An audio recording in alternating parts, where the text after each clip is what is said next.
Hello and welcome back to another episode of Injustice For All MMA. My name is David, and this episode is for UFC Fight Night Rozenstruik versus Almeida. This is officially the Jailton Almeida show, okay?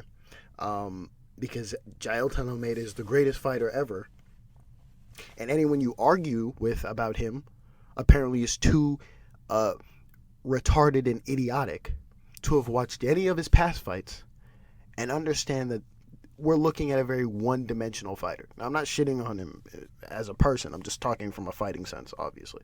He seems like a really cool guy. Really cool guy that you want to go dancing with. He has some nice little dancing. And his nickname is like, cool. What is it? What is his nickname? Mcgee. Anyways, whatever. Let's get back to the point. Let's start off with the fact that we'll get to Jailton Almeida at the end, but there are no injustices on the card. No one got robbed. That's the important bit. Okay. And we'll just go with some honorable mentions. We'll start off with probably the most interesting fight of the night, which was Kim versus Bohm. I think I was saying Bohm a while ago. I think everyone was saying Bohm, but I figured I'd Bohm. Kim versus Bohm. This fight is interesting. Before I get even into the scorecards, this fight is so interesting because we're going to take a detour to the first fight of the night, which was Clark versus Lisboa. And in that fight, the same ref that ref the Kim versus Bohm fight, I don't remember his name, I don't care. I shouldn't know his name to give a reference, but the point I'm making is the same guy who refed that fight, there was a sequence where I believe Clark or Lisboa was in someone's guard, and there just wasn't enough action. But the issue isn't that there wasn't enough action. The issue is they had just gotten in that position. And my qualm with the ref standing them up in that fight was he didn't even give what the big name refs do. He didn't even do what the big name refs do, which was say more action, move to a favorable position, blah, blah, blah. Essentially telling them to dish more action, that way I don't stand you up. Instead, he just kind of just did it. He just kind of waited and then like maybe said something and then did it. It's almost like he wanted an instant hit. No, it didn't happen. He got them up.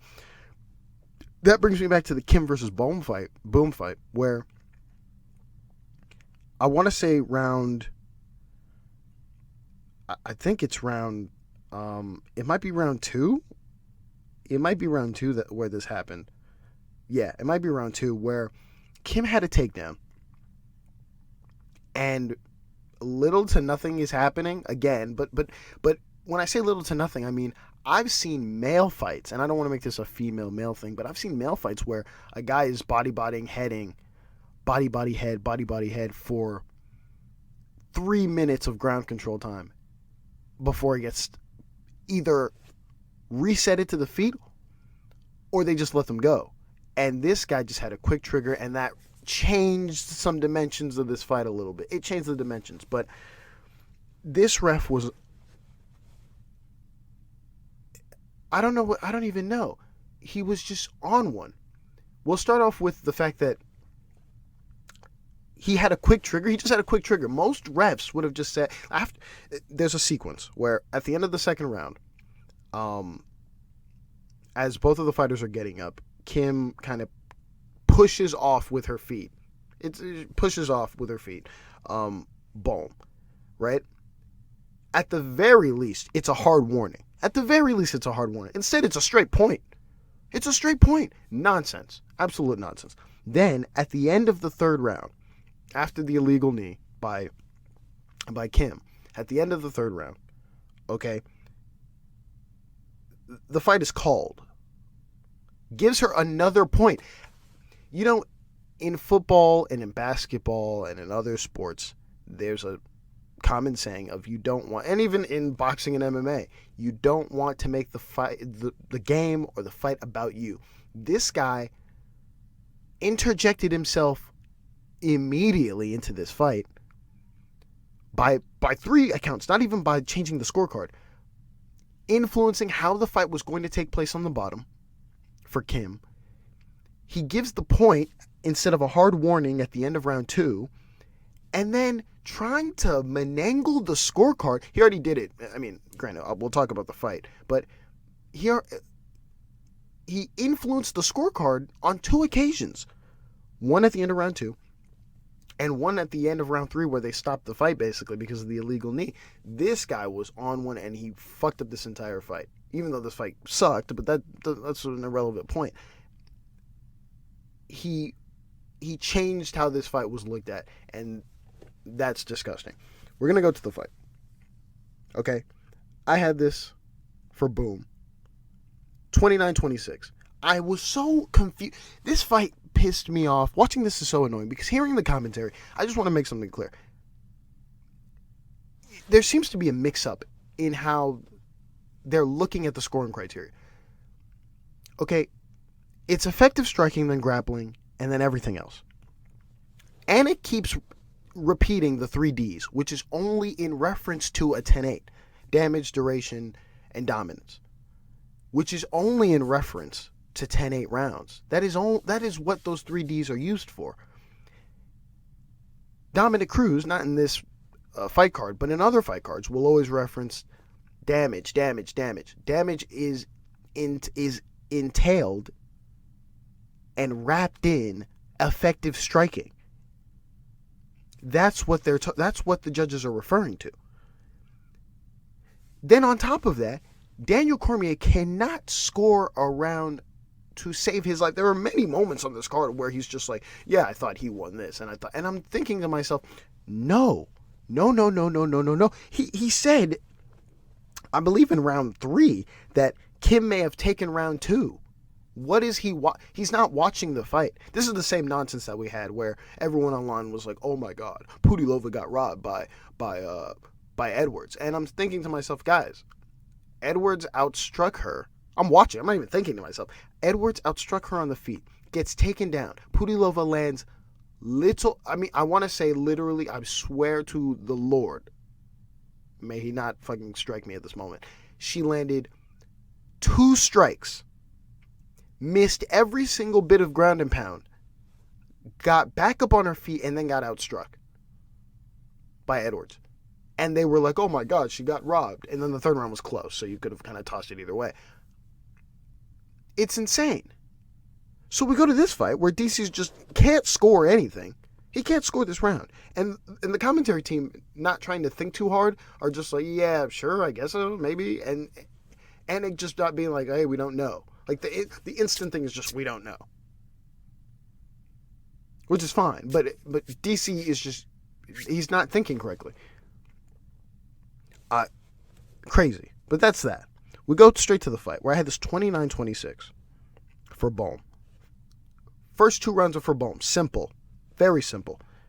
And the last round is a 9-8 to Bohm because of the 2 deductions, right? One at the start of the 3rd round technically, and then one after the 3rd round, which neither should be a point at all. And if you want to be cute about it, maybe 1. She could have maybe 1. So my scorecard, if without the 2, my scorecard without the 2 deductions would have been 29-28 a Bohm. With one of them would have been 29-27, but that's neither here nor there. In the first round, both had a reversal, right? Bohm had a takedown. She gets another takedown later in the round. Kim reverses position. Bohm gets another takedown. Bohm gets a reversal, actually, and then gets another takedown. And Bohm has very little ground and pound. She gets 2 takedowns with ground and pound. It's Bohm's round. This isn't even like a debate. Okay, you go to the second round. Both get a takedown. But the funny bit here is that Bohm gets a takedown. Bohm is more active on her back, by the way. Bohm is outstriking Kim on the feet. There's another weird narrative in this fight by DC. I don't want to say narrative. He mentions that they keep referencing her corner, Kim's corner. They're telling Kim, get up and strike. And I get it. The better chance for her to win would be if she were to strike. But there are pockets in this fight. Pockets start of the third round, most of the second round, or a lot of the second round, and yeah, in those moments where after that strike she landed in the first round, Bohm has the better of Kim on the feet. And they keep saying, "Oh my God, Kim was well on the." It's almost like they were just remembering the first punch she landed in the first round and attached that to the rest of this card, to the rest of this fight. Goofy. We go to the third round. Okay, and at the end of the second round, she kicks her. At the end of the bell, that's where the point is given. The illegal knee at the very end, but in between those two. In the third round, what gives Kim this round, right, is after kind of getting a little outstruck on the feet, she goes into the clinch position and immediately just outstrikes Bohm with mostly clinch strikes, which are basically just knees in the clinch. Over and over and over, she outstrikes Bohm in that round, and that's what wins her the round. But she gets deducted 2 points, which makes it a 9-8 round for Bohm. With all that being said, we go to the scorecards. Okay, and this is nonsense. This shouldn't have even been a split decision. It's insane that this is even a split decision. It makes no fucking sense how this is a split decision. So, we're looking at it now, and I'm looking at this scorecard. Let me stop here. Bobby Harris gives the first round to Kim. Insane. Nonsense. First of all, everyone gets an honorable mention, so I don't even want to explain it. Everyone gets an honorable mention for a shit scorecard. But he gives Kim the first round. Nonsense. Second round, he gives to Kim. Nonsense. So we have a scorecard. We have a legit scorecard that without the 2 deductions, Bobby Harris, without the 2 deductions, would have given a 30-27 to Kim. His scorecard reads 10-9 in the first, 10-9 in the second for Kim, and then an 8-9 for Bohm, but would have been a 10-9 to Kim without the 2 points. His total scorecard leads out to 28-27 Kim. Ridiculous. Fucking ridiculous. We move. Mike Bell. First round he gives to Bohm. Duh. Second round he gives to Kim. What the fuck? How? I'm lost. I'm so lost. Kim gets outstruck on the feet. Both have a takedown. They essentially do nothing with it, really. They're both fairly even in those positions. Then gets outstruck on the feet. What the fuck? Cool. Gives the second round to Kim. Third round. Same thing. Third round is the correct one. He scores it for Kim, but again, with the 2 deductions, it's a 9-8. Whatever. Same thing for Junichiro Kamijo. By the way, Mike Bell's scorecard is 28-27. Same thing for Junichiro Kamijo. His scorecard reflects Mike Bell. Same nonsense in the second round. It was just a wonky fight altogether that shouldn't have yielded even a split decision. It shouldn't have yielded a split. It's insane how the commentary were thinking, and they were correct in the sense that that's how the judges scored it, but that's not how it should have been scored. It's insane how they were just like, man, think about it this way. Without those 2 points, Kim wins this fight. Kim literally wins this fight. 29-28 on 2 scorecards. And 30-27 without the 2 points. Without the 2 deductions. All she had to fucking do was keep her cool and not foul. And she wins this fight. Which I would have come back here and then scored a robbery. I would have scored that a robbery. But that's neither here nor there. She would have won this fight. She would have gone home and won this fight. And even with 1 point deduction, she would have gotten a 29-27 on 1 scorecard. And then, she would have gotten a 29-27 on 1 scorecard. And then she would have drew, because it would have been a 9-9 on 2 other scorecards. Insane. We're going to move on, because that fight was fucking ridiculous. We're going to go to another fight that pissed me off, but because of an online thing. Stamann versus Silva. This fight was scored correctly. Duh. 29-28 for Silva. Okay. I had the first 2 rounds for Silva. Last round obviously goes to Stamann. In the first round, Stamann had a takedown. Silva gets up basically, and at the start of the round and at the end of the round, he outstrikes Stamann. Simple. You then go to the second round, where Silva again outstrikes Stamann. Again, most of these are leg kicks. But still, Stamann barely landed anything and threw anything, and got outstruck in both of those rounds. Third round, Stamann finally decides, okay, it's time to go. It's insane. It's insane, these corners, man. I mean, they should maybe watch the film before going out online and saying, we're going to appeal this decision. You winning the third round is not you winning the fight. This isn't Pride. This isn't fucking Pride. This isn't 1FC. Fucking go. Fucking go. Third round, Stamann outstrikes and drops Silva. This is his round. Once he drops Silva, it belongs to him. And then, he had a little bit of ground and pound as well.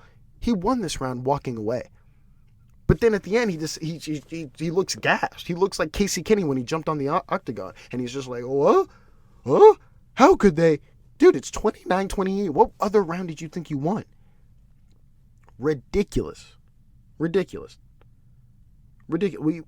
People online are just going, oh my God, Stamann got rocked. It's almost like they're not watching. People online are not watching. They're kind of watching, and then they see what he did in the third round. It's almost like the Ankalaev versus Jan fight, where, realistically speaking, I understand there's some controversy behind this, but realistically speaking, Jan banked 3 rounds.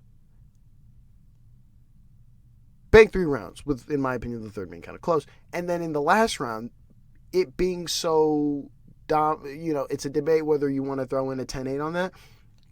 In the last round, everyone kind of goes, Ankalaev won. Oh my God, Ankalaev finished well. It's like, that's not how that shit fucking works. It's not how it works. It's not ever how it worked. But cool. We'll let them have that. You go to the scorecards where all 3 judges had it the right way, had it the same way. Okay, Bobby Harris, Andrew Hooper Jr., and Pedro Claudio all had it 29-28 for Silva. We go to the next honorable mention, Williams versus Sherman. Okay, that was 30-27 for Williams. There were pockets in the fight where Sherman could have maybe stolen a couple of rounds, but Williams just outstruck him. Williams kept trying to get a takedown, but usually what happens is dude gets tired from the takedowns and then just stops striking. No, Williams just outstruck him basically in all 3 rounds. In the first round, he barely outstruck Sherman on the feet and then had a takedown with some ground and pound. Second round, Williams just outstruck Sherman, and then the third round, Williams outstruck Sherman again. Simple stuff. There should be no problem with that. You go to the judges' scorecard. Bobby Harris had a 30-27 for Williams. Andrew Hooper Jr. had a 30-27 for Williams. And then Junichiro Kamijo wanted to be cute and gave Sherman the second round. That makes no sense. Honorable mention there to Junichiro Kamijo. He gave it a 29-28 for Williams. Next honorable mention, Smith versus Walker. I thought Smith was gonna retire tonight. The way he just kind of came out. He took off all his clothes except for his underwear and gave it to the fans. Came out and then was like, you know what? Let me just I don't know. He looked bad.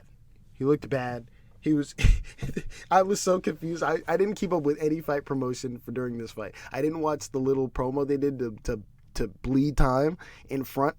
I didn't watch the promo. I didn't watch any backstage interviews. I'll watch it later probably. I didn't hear any of that stuff. What is it, round 2? I think it's round 2. We're in the middle of round 2. He's just like, you disrespected my family. You tried to hurt my family.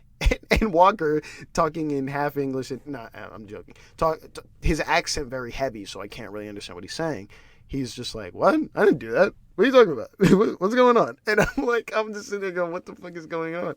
What the hell is going on? I love how when they start talking, the mic gets clear in the UFC octagon. It's hilarious. It's so fucking hilarious. But anyways, back to the fight. So 30-27 Walker, simple. Another 30. I hate when I have to see these 30-27s and then someone wants to be cute and change it up. Someone wants to be cute and change up the whole damn thing. Okay, Junichiro Kamijo had a 30-27 for Walker. Same for Mike Bell. And then Brian Piculio gives the second round to Walker. I believe that's the round where they're just kind of trading back and forth. But they're trading back and forth, and then by like the end, Walker kind of ekes away with it and lands a couple more strikes than Smith does and wins the round. Honorable mention there to Brian Piculio. And that's all I have. That's it pretty much on the scorecards. Last thing, Jailton Almeida, he subbed out Rozenstruik. I'm having a fury with these people online. It's just, and I like arguing with people online. It's kind of cool. We're getting like a different perspective. Except this time, these guys are just like, Jailton Almeida, he's amazing. He's incredible. I don't like this weird revisionist history that's going on, where they pretend we don't have eyes, where they try to work us. Okay, they do this a lot with fighters that are, I don't want to say one-dimensional, but are really good. One-dimensional would point towards maybe like Crone or Ryan Hall, right? Respectfully, or that one guy that got pieced up by Hardy. I think it was Pugliese. I think so. Jailton Almeida is, to me, when he debuted, not Contender Series, when he debuted, a very one-dimensional fighter who came in, wrestled, before I even say wrestled, couldn't decide on what division he wanted to fight in. Very interesting. Kept doing catchweight fights. And that kind of eked me a little bit. Not because I work for the UFC, but because in my head I always watch Dana, and I like Dana a lot, but weirdly say I don't like catchweight fights. But I think I've learned that when he says that, he's saying it for big name fights. He doesn't like catchweight fights in terms of, fights that determine who's going to fight the champion or whatever. In this instance, Jailton Almeida just got the golden spoon and was like, yeah, let me just catchweight for like 3-4 fights. Let me just catchweight because I don't know whether I want to fight at light heavyweight, which maybe he can make it, maybe he can't. I don't know. I actually don't know. He looks pretty big. I don't think he can make it light heavyweight. But maybe he could. I don't know. But I don't know. No. Now, looking at the size now, I don't think he can make light heavyweight. No. He's fighting at catchweight. He's being weird and fighting at catchweight. And then deciding, okay, we'll finally step up at heavyweight. Faces Jairzinho. I swear to the Lord, the moment this fight was announced, I was like, I know what's going to happen here. And then they're going to give us this bullshit of like, oh yeah, we can't wait to see his rise to the top. And that's fine, because we know how this is going to work. He calls that Tuivasa. We know what's going to happen. All he has to do is just dodge Tuivasa, and then single leg, double leg, any leg, over. Fight over, we don't care. So, I'm not mad at Jailton. I'm more mad at the people online who are just going, why isn't this guy getting pushed? Why isn't it? Because he's boring. Because he's boring. He takes people down, and here's the problem. There are wrestlers who get criticized more than, I think, this is the fucking weird thing. I'm about to go on a tangent. Who get criticized more than people who are making their ascent. Casey got criticized for taking people down and not giving any ground and pound. Rightly so, by the way. Rightly so. When Michael Bisping was like, hey, there's one criticism that, I can't do his accent. There's one criticism that we can lob on this guy is that he has no ground and pound, that he delivers 0 ground and pound, is he just wrestles and he gives out no ground and pound. And that was a good criticism. Then we go over to Makayev where he wants to blow him in the O2 Arena and go, oh my God, this guy's amazing. Oh my God, we can't wait to see him fight the top 10 in the flyweight division. And I'm sitting there going, this dude is doing the same thing Casey's doing, if not worse. If not worse. He's taking people down and rubbing his pelvis on their back. Translation, doing nothing. No ground and pound, no submission attempt. The only submission attempt is literally putting his elbow, his inside elbow, onto somebody and just holding them. Or just tangling up their feet while their opponents were doing nothing. Nothing. Where he's riding off of what was it? He's riding off of a submission off of Cody Durden. And then finally meets people who are like, oh, they're going to be active on the bottom. They're going to be active when we're down here. First instance we saw that was fucking Johnson. Johnson was like, I'm just going to hit you while you're doing nothing. And to me, banked around. Maybe banked two. I don't know. I have to look at my scorecard again. And then fights Gordon, who gave him some trouble because he's too static on the ground. There's no movement. He's too static on the ground. Way too static. He looked like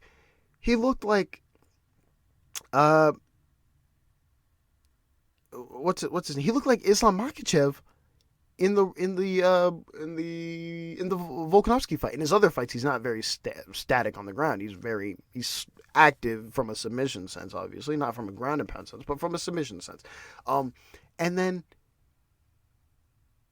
Makhachev then faces off with the Brazilian guy. I believe it's the Brazilian guy, where that guy is also very active on the ground. So nobody wants to criticize Makhachev, but they'll criticize Jacasey. That's cute. Nobody wants to criticize Almeida, but they'll pump up these other guys. And then they're going to work us at the end of the pay-per-view, or the end of the fight night, where Anik wants to say, and we haven't even seen his strike. That's the new work, man. That's the new work. We haven't even seen his strike. They did the same bullshit on the Cejudo Sterling card, where they're going, yo, man, we haven't even seen O'Malley's grappling. We kind of have. A little bit. Where he fought against Peter Yan, and Peter Yan took him down. And yes, the only positive I think we can get from that is that he got back up. And yes, I think he won the fight because he definitely outstruck him on the feet enough to where he deterred the shit that happened on the ground. But that's the only instance of grappling that we can get, is him getting up. Is him getting up off the ground from Petr Yan's strikes, from Petr Yan's takedowns. That's the only instance. If you think I'm going to go into a Sterling versus O'Malley fight and go, yeah, he cleans him. Yeah, if he does what fucking Rozenstruik did this fight, where he just blitzed Almeida immediately, maybe. But that's not how O'Malley fights. He doesn't fight in that sort of power punchy style. He fucking just throws straight punches and loops. He has dynamic striking. Dynamic striking that doesn't yield one punch knockout power. If you get what I'm trying to say here. Sterling's going to backpack him. But we have to do this new thing where we just go, this guy is really one-dimensional and this guy's cleaning a division, or these guys on a surge, and we haven't even seen his striking. Do you really fucking think you're going to work me into a fight night Tuivasa versus Almeida? Or a fight that gets put on in Abu Dhabi or Brazil, and I'm supposed to think that Almeida's about to stand with Tuivasa? Get the fuck out of here. It's shit like that pisses me off. And that's it. That's the end of the video. Thank you all for listening. If you like what you heard, please subscribe. That would greatly help. And God bless.